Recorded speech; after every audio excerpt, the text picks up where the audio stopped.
லேவியர் 8ஆம் அதிகாரம். ஆரோன் அவரது மகன்கள் ஆகியோரின் திருநிலைப்பாடு.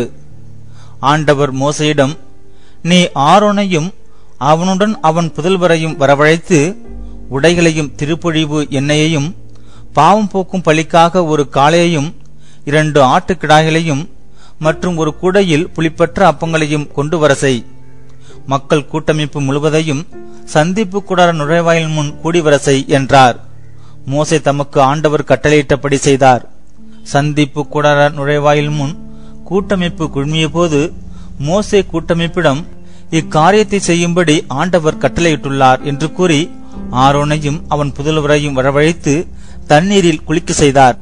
உள்ளங்கியை உடுக்க செய்து இடை கட்சிகளை கட்டி மேலங்கியை அணிவித்து ஏப்போதை அவர் மேல் போட்டு ஏப்போதின் கைவண்ண பட்டையை அவருக்கு கட்டி மார்பு பட்டையை அவருக்கு அணிவித்து அதில் ஊரிம் தும்மிம் ஆகியவற்றை வைத்து தலையில் பாகை அணிவித்து பாகையின் மேல் முன்பக்கம் புனித பொன்முடியான பொற்பட்டத்தை கட்டினார். பின்னர் மோசே திருப்பொழிவு எண்ணெயை எடுத்து திரு உறைவிடத்தையும் அதில் உள்ள எல்லாவற்றையும் திருப்பொழிவு செய்து புனிதப்படுத்தினார்.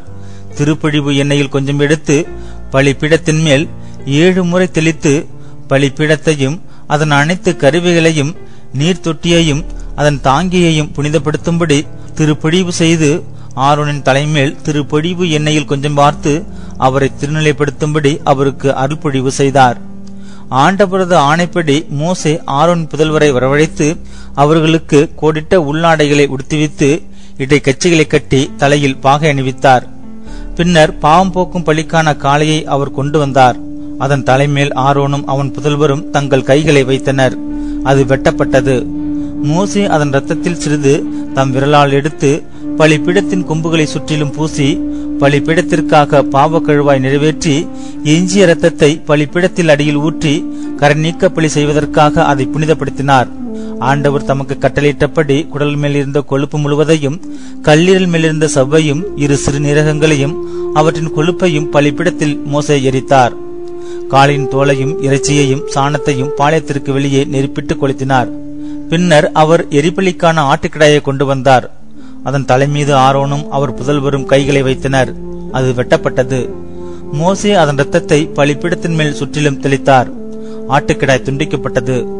மோசே அதன் தலையையும் துண்டங்களையும் கொழுப்பையும் விரித்து குடல்களையும் தொடைகளையும் தண்ணீரால் கழுவிய பின்னர் ஆட்டுக்கிடாய் முழுவதையும் ஆண்டவர் கட்டளையிட்டபடி பலிபீடத்தின் மேல் எரிபலியாக எரித்தார். இது ஆண்டவருக்கு உகந்த நறுமணமிக்க நெருப்பு பலி. பின்னர் அவர் திருநிலைப்பாட்டுக்குரிய அடுத்த ஆட்டுக்கிடாயை கொண்டு வந்தார். அதன் தலைமீது ஆரோனும் அவர் புதல்வரும் கைகளை வைத்தனர். அது வெட்டப்பட்டது. மோசே அதன் இரத்தத்தில் சிறிது எடுத்து ஆரோனின் வலது காதுமடலிலும் வலக்கை பெருவிரலிலும் வலக்கால் பெருவிரலிலும் பூசினார்.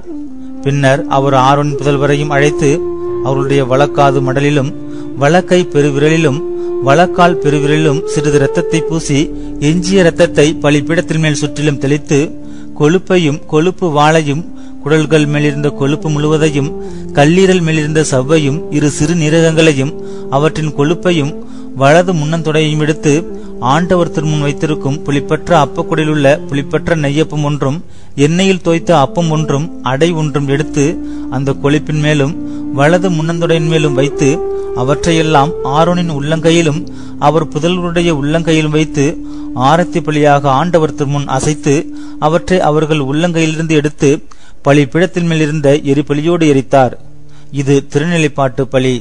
இது ஆண்டவருக்கு உகந்த நறுமணமிக்க நெருப்பு பலி.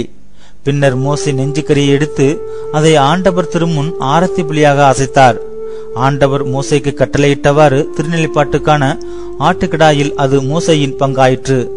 மோசே திருப்பொழிவு எண்ணெயிலும் பீடத்தின் மேல் இருக்கும் இரத்தத்திலும் சிறிது எடுத்து ஆரோன் மேலும் அவர் தம் உடையில் மேலும் ஆரோன் புதல்வர் மேலும் அவர்கள் உடையில் மேலும் தெளித்தார்.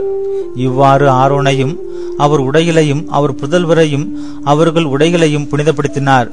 பின்னர் மோசே ஆரோனையும் அவர் புதல்வரையும் நோக்கி, நான் கட்டளையிட்டவாறு அந்த இறைச்சியை சந்திப்பு கூடர் நுழைவாயிலில் முன்பாக சமைத்து அத்துடன் திருநிலைப்பாட்டு காணிக்கை குடையிலிருக்கும் அப்பத்தையும் உண்பீர்கள்.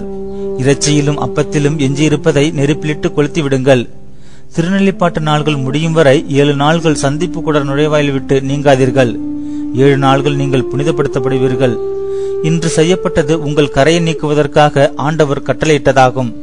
நீங்கள் சாகாதபடி 7 நாள்கள் இரவும் பகலும் சந்திப்பு கூடார நுழைவாயிலில் ஆண்டவருக்காக காவல் காப்பீர்கள்.